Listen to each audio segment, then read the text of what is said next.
And now a message from the inside of Richard Saunders' walk-in refrigerator.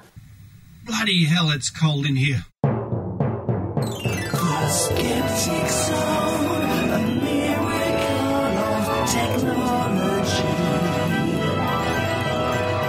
A universe of reason, the Skeptic Zone.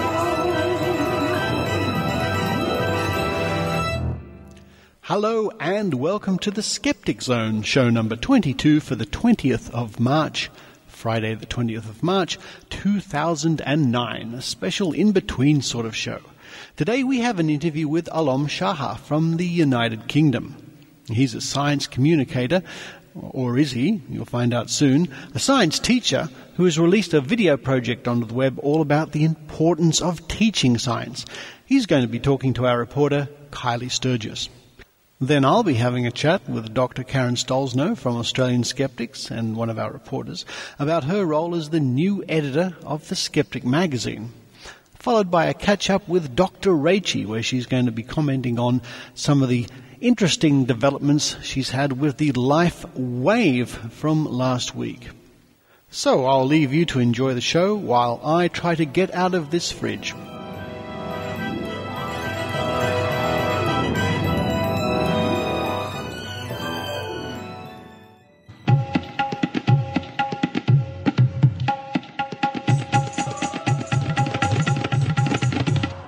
You've just seen me walk across red-hot coals at a temperature of over 500 degrees Celsius. I could tell you that I'm an expert in an ancient form of meditation that lets me block out pain at will. I could then tell you that you could lead a happier life if you follow my teachings, for a small fee, of course. Or I could tell you the truth, that walking on hot coals doesn't require any kind of magical powers. It's just the case that the coals are a poor conductor of heat, and I walk so quickly that there's hardly any time for heat transfer to take place. Separating truth from fraudulent mumbo-jumbo is just one reason why science is important. I'm Kylie Sturgis, and you have just heard part of the introduction to the documentary Why is Science Important?, a film and blog project by Alom Shaha, funded by the Wellcome Trust. Alom is a physics teacher at an inner-city comprehensive school where science, as in all UK schools, is compulsory for students up to the age of 16. He says that he wears his passion for science on his sleeve, but doesn't think that's enough to convince all of his students that science is important.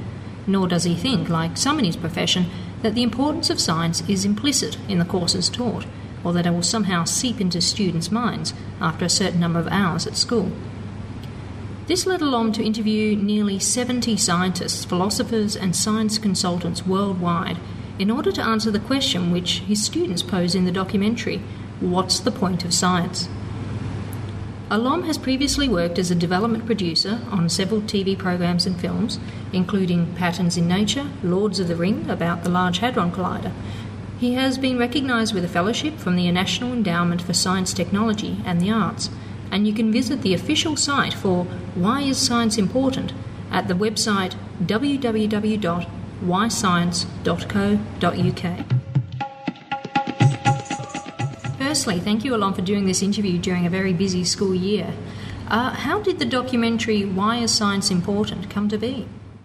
I guess the project really started in January 2008 when I returned to teaching after spending about 7 years working as a TV producer.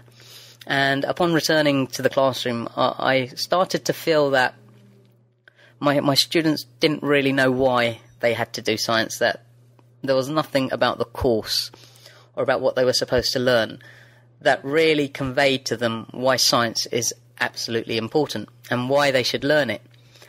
And I discussed this with other teachers and so forth, and was kind of a bit depressed to find that the standard answer was something along the lines of science is everywhere and we live in a technological world, and therefore you need to know about science. And personally, I don't think those are good answers.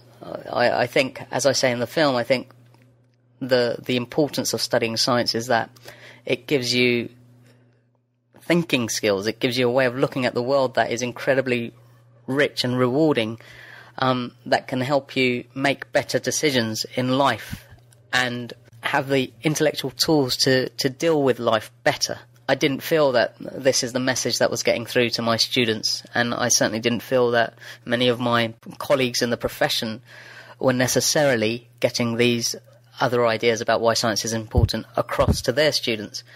And I just wanted to do something that would rectify that, and that may have been a grand ambition, it may have been pretentious, but at least the project is out there now, so hopefully if some student ever gets set an essay by their teacher, why is science important, they'll be able to Google it and come across my site and get some really decent answers. Well, I think it will be highly valued by a great many people, not just students.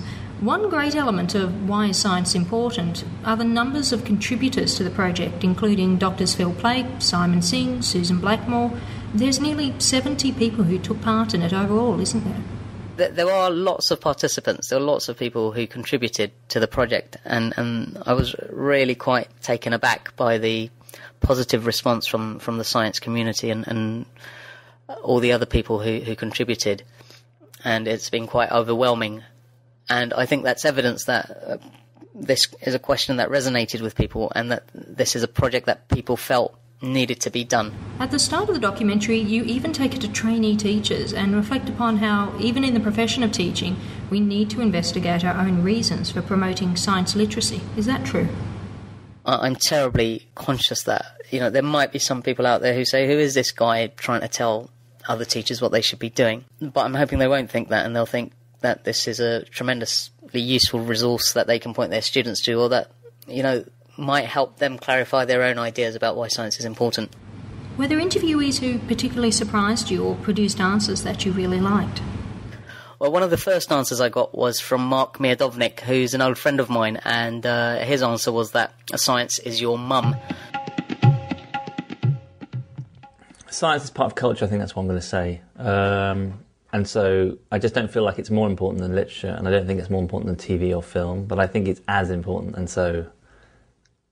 and it doesn't, at the moment it's underappreciated in that sense. And I guess I feel like it's part of who we are, it's part of being human is science. It's not different from being human, it is what makes you human.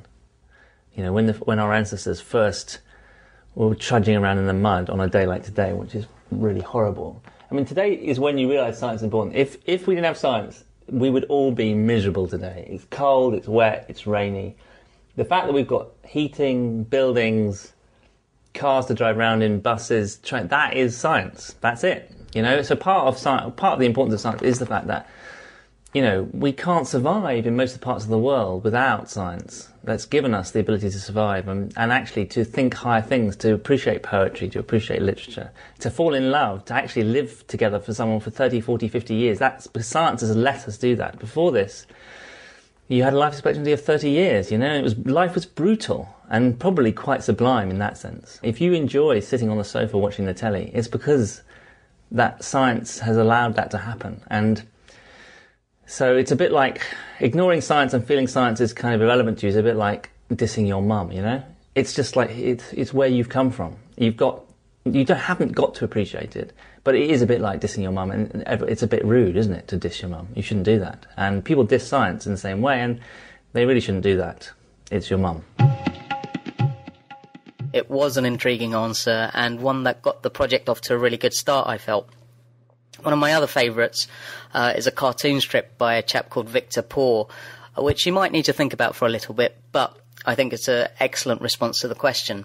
Now, my personal favourite, I think I'm a little bit torn between answers by Phil Cook and Michael de Podesta.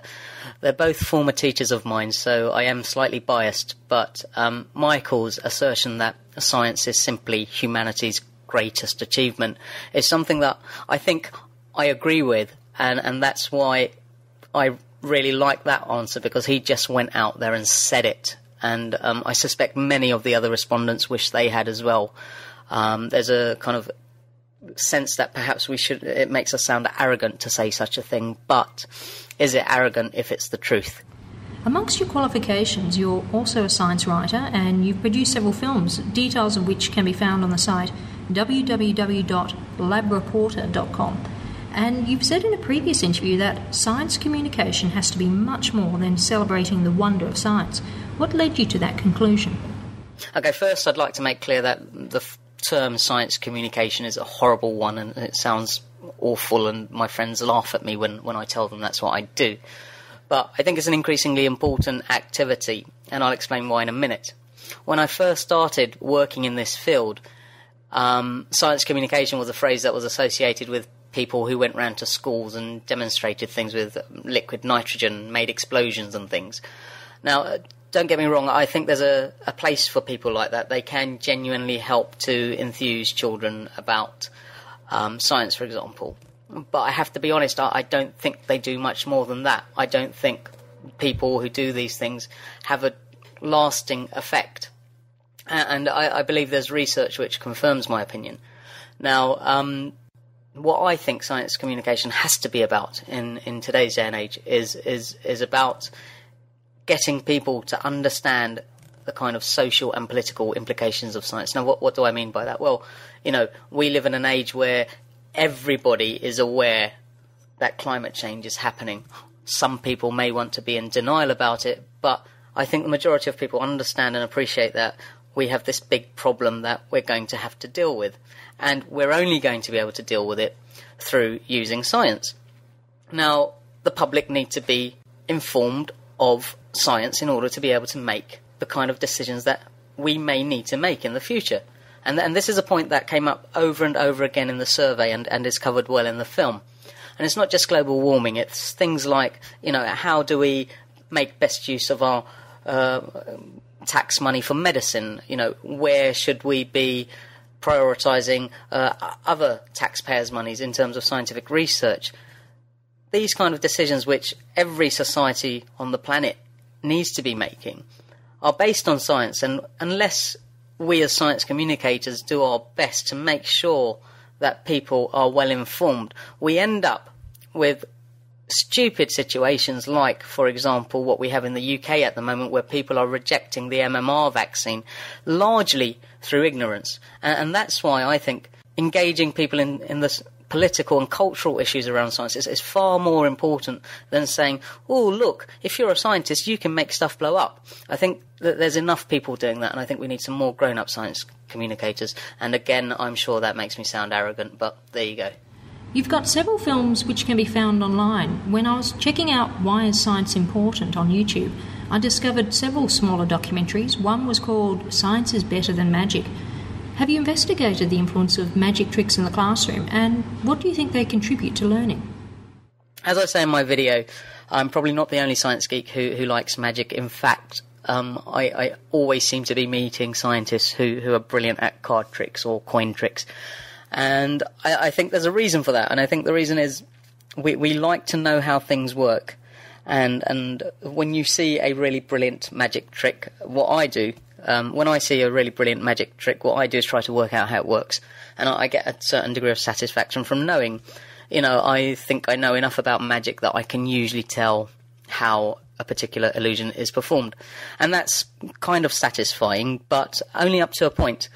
And that's the point that I like to make to my students. So I often use magic in the classroom to introduce the idea to my students that science is about knowing how things work, knowing how really amazing things work, and that with that knowledge you can go and do other amazing things.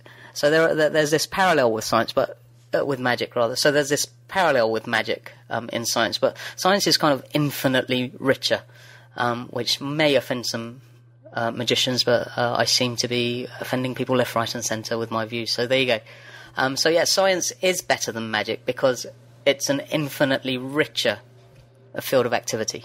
The use of magic tricks in the classroom is a really good way of engaging students initially. But what I use it for is mainly to make the point that magic compared to science is really simple and uninteresting. Finally, what are your plans for your next project? I know you're in the middle of a very busy school term at the moment, so will that be your focus for a while? Next projects. Okay, so the film was only launched online literally kind of a week and a half ago, and frankly I'm absolutely exhausted. It was an exhausting process making the film. I was regularly working 18 hours a day, 6 days a week, and during the whole production of the film I was teaching 3 days a week as well. It's one of the hardest things I've ever done, and I just want a break now. Unfortunately, I've still got 2 more weeks of school left until the Easter break, but I'm planning to veg out for 2 weeks. In all honesty, I have got a couple of ideas up my sleeves, but I'm not really ready to share those with the world yet. But I'll let you know as soon as I am. Thank you very much, Alom. You can find his film, Why is Science Important?, by looking on YouTube and checking out the full blog project and all the contributors on the official site at www.whyscience.co.uk. This stuff is far! You're listening to Far by George Harab.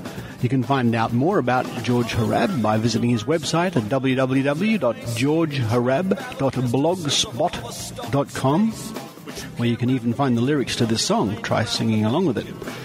Of course, he's singing about the 365 Days of Astronomy podcast, one podcast every day for 2009. And you can find that at 365daysofastronomy.org. Check it out. There'll be a contribution by the Skeptic Zone in May. This stuff is far. It's really far. This stuff is far, far, far away, and we're talking far. Like far. Can't get there by car in a day. It's super duper crazy far, but just pulsars, quasars, and stars. I mean, it's far. George Harab. Let me tell you something about George Harab. The first time I met him was the amazing Meeting 6 in Las Vegas. I was on a panel with James Randi, Daniel Loxton, Adam Savage, Banachek, Ben Radford, Dr. Steve Novella, and George Harab. After the panel, he came up and thanked me for being part of the panel with him, which I thought was rather nice. Next time I remember meeting George was Dragon Con last year. And I must be one of the only people who has ever fallen asleep during a George Harab performance. But I must say it was jet-lag, George. It really was. I thought your performance was funny, was great, it was full of energy, and I nodded off to sleep, much to my embarrassment. I remember that party we went to, George, in that hotel room, where I was bending spoons for lots of people, including the lovely astronomer, the girl we all love, Pamela Gay. And as I bent a spoon for her, I heard later you were sitting behind me, giving commentary about what I was doing.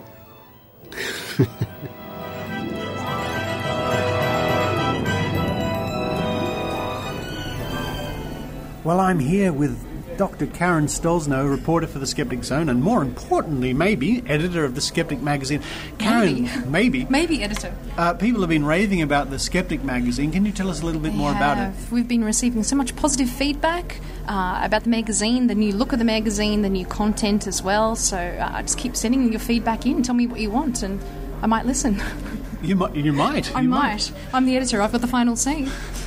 www.skeptics.com.au. Look, the Skeptic magazine, you can read articles by your favourite Skeptic Zone reporters like Karen herself or Dr. Raichi, even Kylie Sturgis, Michael Woollahan. I think, and hopefully Iran Sergeyev will be making a contribution. He better. I'm on his case.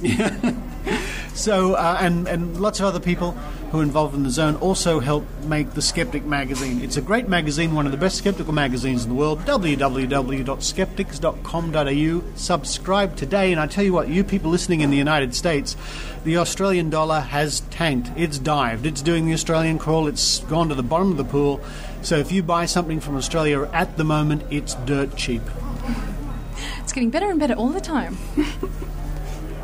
Well, this in-between sort of special show is not normally the show we have Dr. Raichi reports, but I'd like to have a little Dr. Raichi update. Hi, Dr. Raichi. Hi, Richard.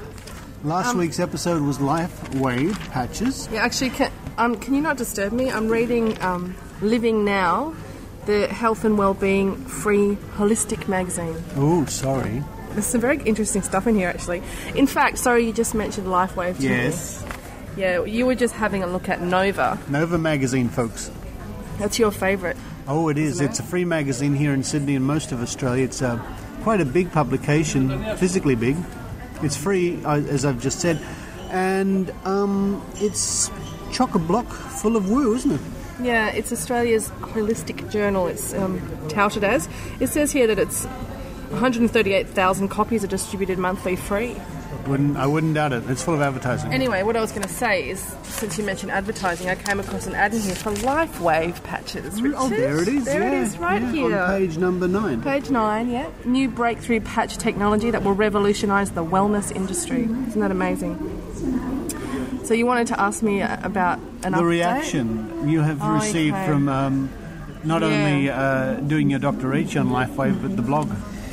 Yes, I had a very interesting exchange with some believers on my blog, in fact, this week, and it was very interesting because the first couple of posts I got from this person, who turned out to be what I suspect is actually a distributor of these patches, were very polite and very formal. So, dear Rachel, I've used these patches for 5 months now, and whilst I don't know anything about the glutathione patch specifically, which was the one I described as being used for autism, this person said that they had used the ice wave pain ones and that they'd had a lot of success with them, and I should try them because they really are great, and people shouldn't worry about the fact that it's multi-level marketing. Just use them and have a good life. And so it was very positive. It was a nice post, and so I wrote back to this person, and in fact, can I just refer to my notes, because I happen to have got you've got your notes here with you. I've got my notes. We're actually here at our favourite club. We normally do the think tank from.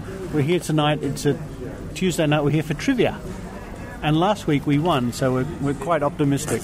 Yeah, but we had Dave the Happy Singer with us, and he claims that he won it for us, doesn't he? Yeah. So this guy said that in his opinion, the patches do as they advertise. And when I wrote back to him and suggested that could be a possible placebo effect, because he was talking about the pain ones having an effect, and that's not an arm falling off and growing back. You stick one on your head and you feel a bit better. It's possibly a placebo. And he responded with saying that what does it matter if it's placebo? I'm happy to pay it. It makes me feel better, so that's fine. And I said, well, that's all good and well, but as long as you've had a good experience, that's fine. But when it comes down to families and parents and kids with autism, I think it's misleading of LifeWave to infer that they can be helpful in autism, which is a disease, like a detached limb. It's not going to go away by itself like a headache does. Might be a better description, maybe. Sorry, you're right, but we know what you mean. Yeah, it's something that's not going to get better through the course of the condition, like a headache. Anyway, so this time he wrote back. He still said, "Hi, Rachel," but he then said, "Do you believe in acupuncture, and do you think all alternative therapies are bogus?" And so I had to really be careful to keep my head and just to very thoroughly address each one of his questions without calling him an idiot. But here's your steak. Oh yeah, here, darling. Thank you. Oh, that looks good. It does actually. $10 steaks, folks. Oh, it's just $10 steak night, and they were quite good. I might get one. Remember, you got one last time. Anyway, so I wish this had this microphone could pick up smell. That smells great. Smellophone. Sorry. So then, when I started to talk a little bit about the science behind the glutathione patch, he then asked me if I'd like to participate in a study, and perhaps Mr. Schmidt would like to help me, and we could do a test and see if they elevate your blood glutathione levels. And I politely informed him that you can't just whip up a clinical study in a lab in an afternoon, and secondly, that Mr. Schmidt apparently earned $17 million in his first year of selling these magic patches, so he could probably afford to do his own clinical trial. And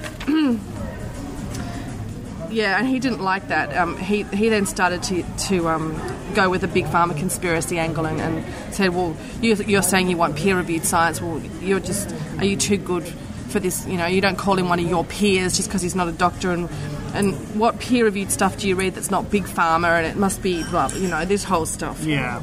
Anyway, and then just disintegrated into him. Basically, he copied and pasted just about all of my blog and then addressed every point himself, saying, well, you said this. In fact, one of the logical fallacies he's used here is I said that dubious and deceitful of LifeWave to say that these things can cure autism. And he says, well, because I said there's no known cure, and he said, well, no cure that you know of, but is science so sure they know everything? So he's saying, therefore, if science doesn't know, then therefore LifeWave cure autism, you know? So at this point, I got a little bit fed up, and fortunately, I have some good friends in the blogosphere, Richard. You do. And they jumped in to help me. So big shout outs to Sean the Bloggernaut, who's he's a great guy. He's always commenting on my blogs, and a big shout out to Joel Birch. Thanks, Joel, for helping me out, and you as well. Yep, you jumped on. Chipped in there, yeah. So in the end, most of my friends got on and basically told this guy, if you wanted to sell your snake, if you were trying to spout your snake oil business here, then forget it, because this is a place of science and reason, and you need facts and evidence, and we don't accept you saying that, you know, I used it, so it worked. Yeah, so, and I also wanted to particularly point out one line which was left by, who was this? Oh, by Matt. Matt is from I Like Patello Blogspot. Hi, Matt. He's in Melbourne. And he said that he was amazed by the number of paragraphs that the true believers will happily spout, all the while avoiding the simple expedient of supplying any actual evidence. And this, I think, is spot on, Matt. A link to a peer-reviewed study takes up but a single line, people. Thank you, Dr. Raichi. Win. Hi, I'm Alistair Tate, host of the new bi-weekly podcast, The Pseudoscientists, the official podcast of the Young Australian Skeptics. Join Elliot Birch, Darley Breedis, Jason Ball, Jack Scanlon, Tay Rush, and myself to hear what our generation have to say about quackery, science, and the issues that concern us. Subscribe to our podcast, located at youngozskeptics.com.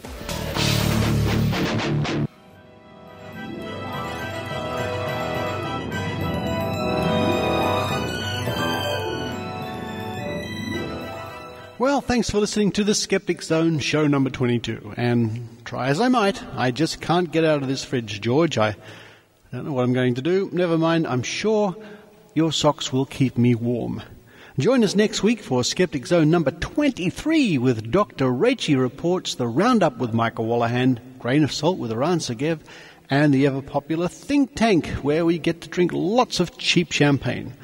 Until next week, this is goodbye from Richard Saunders. You've been listening to The Skeptic Zone. Visit our website at www.skepticzone.tv for comments, contacts, and extra video reports. The Skeptic Zone, a miracle of technology.